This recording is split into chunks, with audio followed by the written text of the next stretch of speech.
You say that there's definitely a possibility for the early Sverdrup start. How much earlier could it be, and what makes you so sure we could get an early start? Yeah, good morning.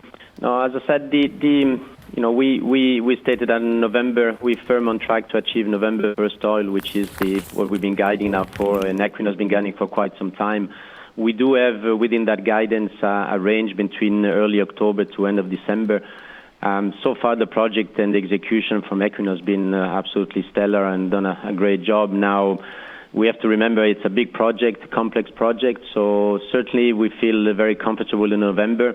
Could we do it earlier? Based on the progress, it's possible, but I think right now we certainly stick to the midpoint, which is November of this year.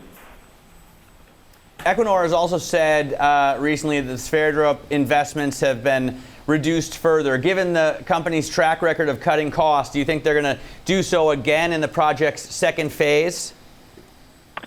Yeah, no, it's been a phenomenal story. It's been really the perfect storm. Johan Sverdrup was built during a time when the industry was in a low cycle. So and it's also fair to say Equinor did a really, really good job in executing this project. So we've seen saving, quarter after quarter, and we've seen again posting new cost reduction on the capex on phase one. Now, when it comes to the following phases, phase two, it's early days. The phase two is progressing very well. I think we'll have to wait, but certainly there is no reason why we should see a similar trend. But it's early days. But so far, very pleased with the progress. And Alex, the deal with Equinor earlier in July will allow you to redeem 16% of your outstanding shares. I understand you're paying for it with a 2.6% stake in Sverdrup, but also a $650 million cash payment. Does this hamper your ability to increase dividends next year? No, not at all. I mean, we had, we are now entering a transformational phase for the company. It was a good timing for us to do this deal because we are a month away from first oil in Johan Sverdrup, and that will just simply change the company financial status and cash flow. And we have ample still today after this transaction. We have ample liquidity to do other things. So definitely not. We're on track to continue to do what we promised to do.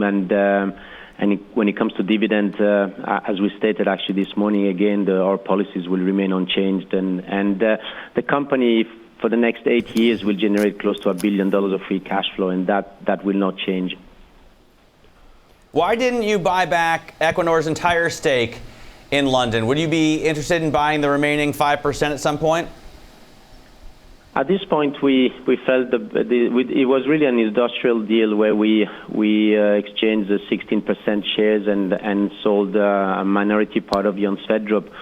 At that point, we felt that was the best transaction. Now, for the remaining, Equinor has stated publicly that they are happy with their shareholding in Lundin Petroleum, with their 4.9% remaining. So at this point, there are no further considerations, and I think both parties are very happy with this deal.